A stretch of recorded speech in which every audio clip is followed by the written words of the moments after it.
तो देखिए, love marriage का आखिरी अंजाम क्या होता है। इस परिवार की समस्या कुछ इस तरह से है कि लव मैरिज को अरेंज मैरिज घोषित कर परिवार में सुख संपत्ति के नाम से एक दो समाज आपस में जुड़े, उस नाम से उस समाज को जोड़ा गया है और उसको अरेंज मैरिज किया गया। मगर ये लव मैरिज आखिर कितने दिन तक चलेगा कि दो दोस्त जवान आपस में जब मिलते हैं, ना परंपरा, ना समाज, ना रीति रिवाज और ना माँ बाप के बच्चे उनकी बातों को विश्वास नहीं करते हुए जो ये लोग लापरवाही से अपना काम करते हैं, उसका नतीजा, उसका इंतज़ाम कुछ इस तरह से ही होता है। बाद में धीरे धीरे सिलसिला, मगर यहाँ पर मामला अब 5 महीने बच्चे का है। 5 महीने का बच्चा बाप के पास है और माँ बिलख कर रो रही है।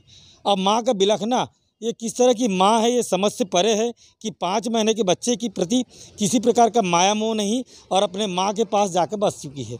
ये परिवार आज लगातार हर थाने राजनांदगांव जिले के चौकी, मोहला, मानपुर और राजनांदगांव के इस परामर्श केंद्र पर ये परामर्श करने के लिए आए हैं कि हम अपनी बहू को यहाँ पर चुपचाप ले जाएंगे, मगर बहू आज मानने को तैयार नहीं है।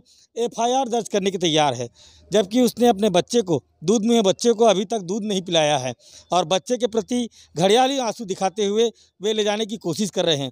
ऐसे स्थिति में लव मैरिज की स्थिति क्या होती है, हम आपको स्पष्ट दिखा रहे हैं। मैं पंचायत नियोजन के साथ राजू सोनी, राजनांदगांव। एक तरह से महिलाओं का हथियार हो गया है दहेज। परिवार परामर्श केस राजनांदगांव में ऐसे आए दिन कितने केस आते हैं जहां पर महिला इसे हथियार के रूप में उपयोग करती हैं, जहां पर वे अपने सुख समृद्धि परिवार को इस परामर्श केंद्र में लाकर अक्सर परेशान करती हैं और एक आरोप बहु रिपोर्ट कर रही से तब आहन हमन मतलब महिला थाना में राजनांदगांव में बहू अत्याचार कर रही थी, इसलिए हम लोग साथ देने के लिए आए हैं। महिला पुलिस थाने में रिपोर्ट लिखाई उसकी बहू कि मेरे पर लड़का अत्याचार कर रहा है करके, और हम लोग छोटे से उसको बड़ा किए हैं। पूरा उसको ये जानते हैं कि वो लड़का इतना सीधा साधा है और उसकी बहू पूरा झूठी है, पूरा फंसाने की कोशिश में कर रही है उसको। अच्छा, हाँ। बच्चा कितने बड़ा है? बच्चा कितने महीने का हुआ है? 10 महीने का। 10 महीने।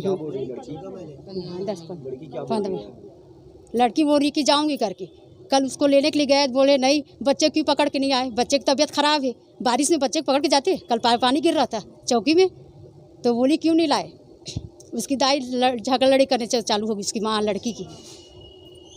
फिर वापस आ गए लड़के, फिर फ़ोन करते कि महिला वाले पुलिस वाले लोग कि तुम लोग कल सुबह लड़के को अकेले भेज दो। कैसे अकेले आते, फंसाने की कोशिश कर रहे हैं लड़के को। चलो ठीक। कहाँ उसका पिता? पुलिस प्रशासन यहाँ पर अभी आप आया हो, परामर्श केंद्र है ये। हाँ। कैसे आना हुआ आपको? मेरी बहू बार बार फंसाने की कोशिश की, हमेशा कई बार दहेज पर फंसा रही है, आपको जेल भिजवाऊंगी। और उसके परिवार वाले लोग 25-25 गुंडे लेके मेरे घर में आए और बार बार यही शब्द बोले कि तुम्हारे बच्चे को बोलते 500 का औकात नहीं है, मुझे चौकी से उठवा दूंगा। उनकी माँ इसको धमकी दे रही है मेरी पत्नी को कि आपको डग्गा बुलाऊंगा आपके लिए। ऐसा कई प्रकार के उसने आरोप लगाया हमारा। जब दहेज प्रथा में फंसाए हमको, तो हमने बहू को घर से बाहर निकाल दिए। जा तुम लोग दहेज का सामान पकड़ो, घर किराए पे रहो। बहू बेटा दोनों को निकाल दिए हम। उसके बाद हम थाना में लड़का जाके कंप्लेन किया, उसके बावजूद फिर पटाने लगा रही बार बार। आज 10 महीने बाद, 10 महीने हमसे अलग है, उसके बाद हमारे पर फिर आरोप लगा रहा है कि समाज में दे रहे हैं, समाज में यही बोल रहे हैं कि शारीरिक और मानसिक प्रताड़ना है। पहले दहेज में फंसाया, फिर शारीरिक में फंसाया, फिर मानसिक में, और इस थाने में क्या प्रताड़ना फंसा रहे हैं यही लोग जाने हैं। हम लोग बहुत परेशान हैं इससे। ठीक है। और मैं कॉलेज में LCS कॉलेज में अम्मगढ़ चौकी में पढ़ाई करता था। वहाँ मेरी मुलाकात सरिता देवांगन से हुई। वहाँ लगभग कुछ दिनों के बाद, लगभग वही 2-3 महीने के बाद लगभग हमारा प्रेम संबंध हुआ, मतलब प्रेम हुआ है ना। और हमारी ज़िंदगी मतलब बातचीत में चलती रहती। फिर 3 साल के बाद लगभग है ना, इनका रिश्ता, इन लोग बोले कि रिश्ता आ रहा है ना। तो मैंने भी अपने माता पिता से बात किया है ना कि उन लोग का रिश्ता आ रहा है, उनके माता पिता बोल रहे हैं शादी करेंगे है ना। तो ठीक है भाई, फिर माता पिता से बोलता हूँ। तो माता पिता भी भोले भाले व्यवस्था करके, अरेंजमेंट करके मस्त रीति रिवाज से मेरा शादी करवा दिए। अब उसके बाद उन लोग लगातार है ना, मतलब शादी करवाए, उस मात्र लड़की 3 महीने तक सही थी।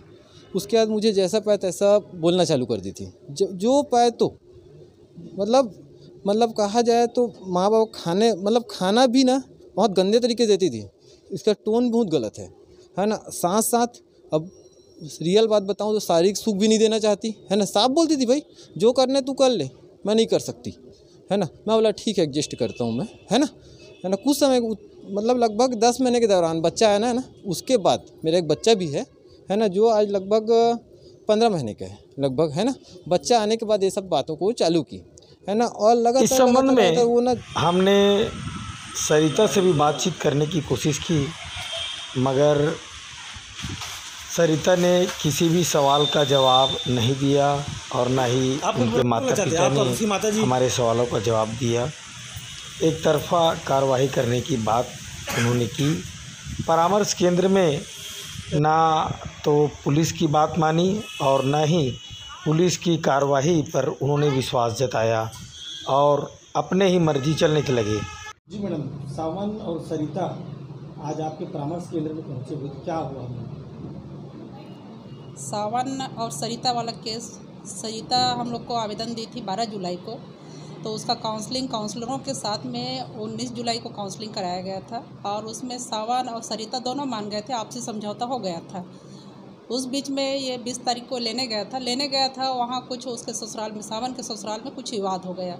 तो आज पुनः सरिता और सावन दोनों और आए हैं महिला प्रकोष्ठ में।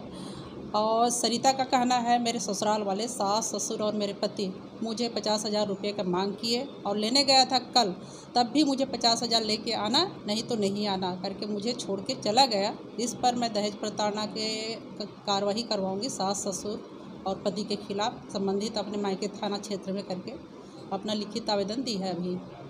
जी, लड़के का क्या जवाब? लड़के का कहना है मेरे द्वारा या मेरे परिवार वालों के द्वारा कोई दहेज, किसी भी प्रकार का दहेज की मांग नहीं किया गया है और मैं अभी भी सरिता को अपने साथ में रखना चाहता हूँ, ये लड़के का कहना है। ओके।